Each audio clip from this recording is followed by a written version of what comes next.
Yo, what is going on, Show Nation? It's Showtime. Welcome to your number one MLB The Show podcast, where we cover everything from Diamond Dynasty to franchise. As always, I am your gracious host, Cbrev. Welcome to episode 2. Today is March 29th, 2019. So 3 days after the game came out, which is pretty cool. What we're going to go over today is yesterday was opening day. That's pretty awesome. Got some comments on that. Got my personal update for what I'm doing in game, what I'm working towards, etc. I got an update on my March to October A's season. That's finally done. So you'll find out if we won the World Series or not. Then we'll talk about the new event, the Play Ball event that just came out today. And finally, we'll finish off with some way too early roster predictions that are definitely going to be wrong, but that's the fun of it, right? So starting off, opening day yesterday. I love opening day, man. Everything's so exciting. The home opener here where I live isn't quite yet, so that's kind of a bummer, but my Oakland A's did win on opening day 4-0 over the Angels, so that was a great start to the year. I'm looking forward to watching my team this year. I would regard myself as cautiously optimistic. I think we probably played above our roster last year, but I still think we can make a push towards the playoffs this year. I still think we have enough young talent to be competitive. But if the Mariners are as good as they're looking right now, then it's going to be a little tough on us. So we'll see. Cautiously optimistic for me and my Oakland A's in real life. So, personal update for Diamond Dynasty and whatever else I'm doing in MLB The Show. So, I haven't touched ranked seasons at all yet. I think I'm going to start trying to grind out like 1 or 2 games a day just to slowly get up in the rating. Because I completely forgot that you reset at 0, and that's honestly miserable for me, 0 rating. Because you have to play 30 games just to get up to 700 rating, which is where you fall to after every season afterwards. So it's just a lot of work doing things I don't want to do, and my ranked season team isn't good at all because I don't spend money on this game, and I haven't had time to grind any stubs out or anything yet, so just not terribly interested in ranked seasons at the moment. I've done some moments as well, but not a lot of them. I'm getting a lot of program stars from just playing March to October, and I don't particularly care about the cards that you get from the moments at the moment. No pun intended there. And from what I've been reading, some of them are a huge pain. So I'm just kind of staying away from it right now. Now that the Play Ball event is out, my plan was to grind it out, but I played a couple games, and I think I'm just going to do like 3 wins a day till I get the cumulative and then call it good. The 85 to 89 live series isn't a great reward for 12 wins, especially with how low the prices are for live series this year. So if you come out on the short end of it, you're looking at like 9K stubs after taxes for a 12-win reward, which is just not worth the time in my opinion. Like if you extrapolate out the time it takes you to get 12 wins, let's say you need to do that 5 times to get 45K stubs to get a player that you want. Well, you could have spent those 60 games, assuming you go 12-0 every time, doing like March to October and getting a diamond that way for free. So I'm kind of just trying to optimize. I was pretty disappointed with the event reward, which we'll go over later in the podcast, but it just doesn't sell for a lot, and the rewards aren't great, so not going to be grinding that as hard as I thought I would be. And then finally, update on my March to October with the Oakland A's season. So we did finish the season at 113-49 on Legend, which was pretty awesome. I had some miscues as well. I definitely did not come anywhere close to beating every moment. So the fact that I still got 113 wins is pretty crazy. I think they actually have made the mode easier than it seems. I think you can actually be in the negative as far as winning moments and losing moments, and you might still have a record that could get you in the wild card game. Haven't confirmed that, but that's what it seems like, because I messed up a lot and finished with 113 wins with an underdog team on Legend. So be that what it is. So the divisional round, the ALDS, we ended up playing Houston, which of course it was Houston. It's always Houston. I hate playing against Houston because their roster's so stacked. This is super tough series, and it actually put us in a game down, 2 out of the 3 games. But we did end up taking that series 3-0. And then the ALCS, we ended up playing against the Yankees. We won that series 4-1. Yankees were super tough too. I think the American League teams, like the bad ones, like the Orioles and the Rays, are going to be some of the hardest March to Octobers, just because the playoffs in the American League always look like Houston, Boston, New York, and Cleveland. So it wasn't terribly fun. I was actually relieved when I got to the World Series because the matchup got easier, as silly as that sounds.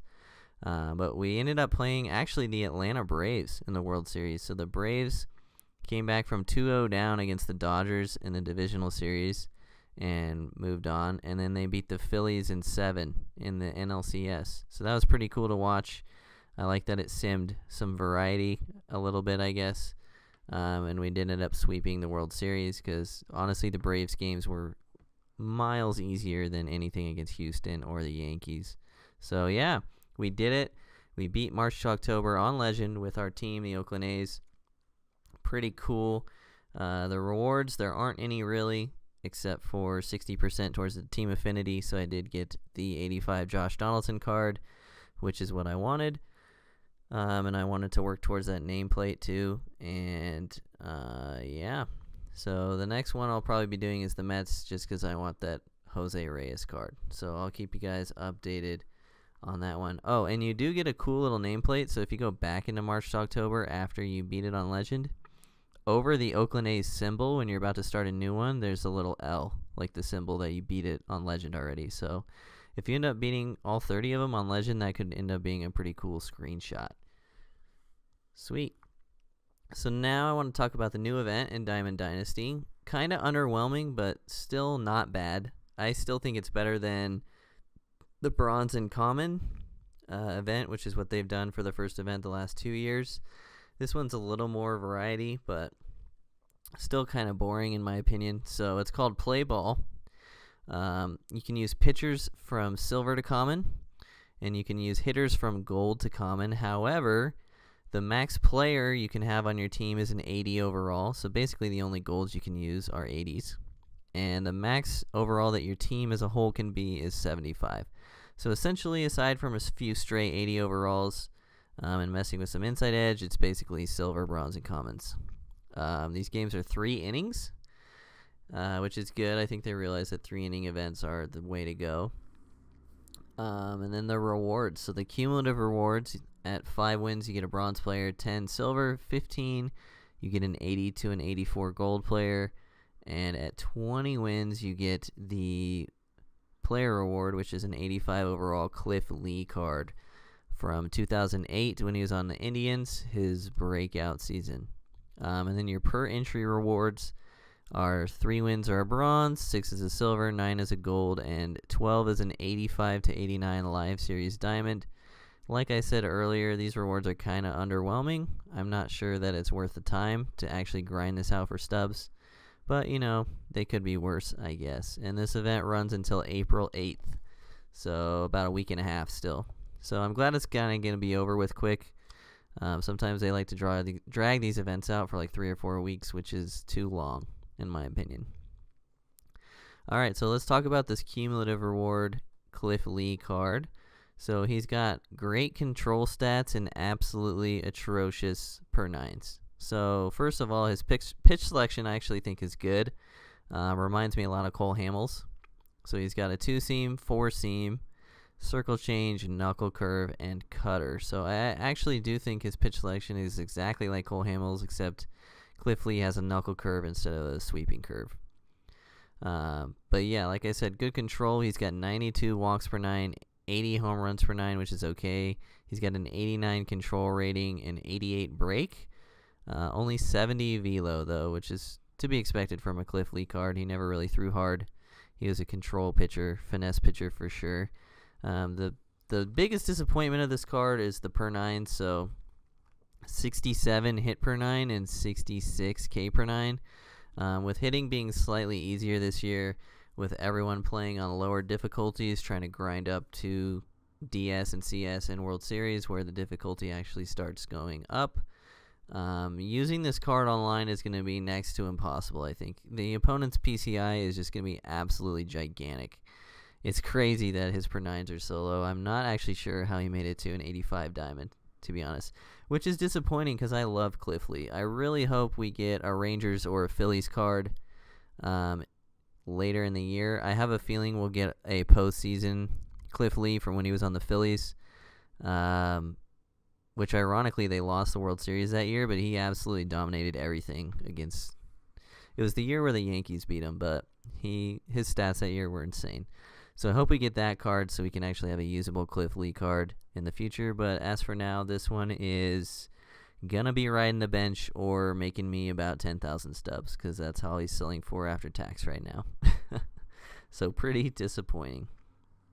All right, and then finally, want to wrap up the podcast with some way too early roster predictions, kind of just for fun. These are probably going to be wrong, and I probably don't know what I'm talking about, but this has kind of just been on my mind to do a little quick thing.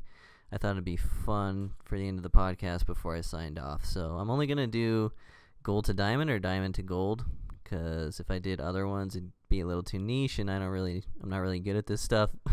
So let's just start with who I think is going to improve from gold to diamond. So the first person I have on my radar is Trevor Story. He's already in 84, or he's in 83, I guess, but his stats last year were actually insane. I was talking about this with a certain streamer, but Trevor Story and Javier Baez aren't terribly different players, and Javier Baez is an 85, so I think if Trevor Story gets off to a hot start, we could see him going up to an 85 pretty easily. The second person I could see going up to diamond who is currently in 84 is Sean Doolittle. Sean Doolittle has been an amazing reliever, great closer for years, even when he was on the A's.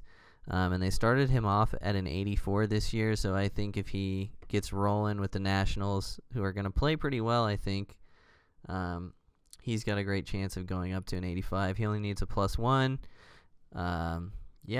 So look out for Sean Doolittle. And then the last person I have on this list, kind of biased, but I have Matt Chapman on this list. Yeah, I'm an A's fan, and he's only an 82 overall, but the reason I'm looking at him is because his fielding stats are so insane. And the reason this matters is because fielding is like the number one thing they will never change when they do roster updates. They pretty much exclusively focus on hitting.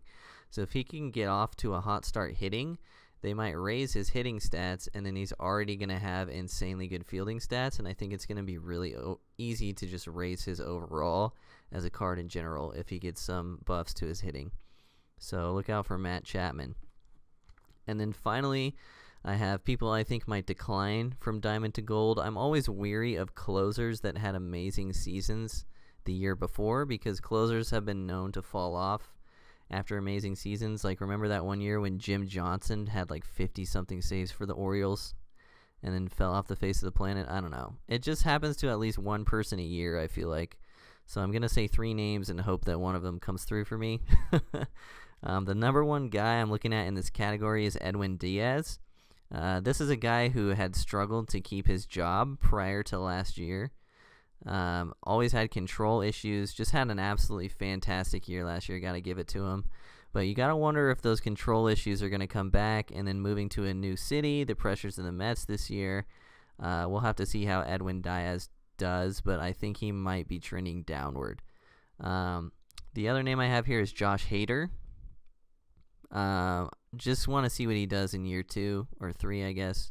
Year 2 of being the closer or a reliever, however they use him. Anyway, gonna look out for him.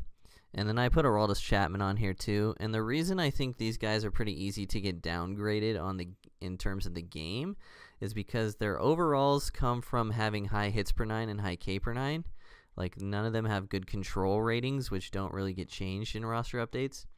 So if they come out of the gate giving up a lot of hits, high whip, giving up a lot of runs, high ERA, and SDS decides to reduce their hits per nine and K per nine, then you can really start to see their overalls go down because they don't have the stats in the other categories to kind of level themselves out. So that's why those three guys, I think at least one of them will have a good chance of going down. Another name on here that I have, not very surprising to anyone, considering he's selling for like 10,000 stubs right now, is Anthony Rendon. I think he deserves to be Diamond, but I think it'd be very easy for them to just knock a couple points off his contact if he does bad, and then he's sitting in at 84. So nothing really to say about him. I hope he has a good season, though, because I really like the guy as a player. And then the last one, kind of my shocker that I want to throw out there, is JD Martinez.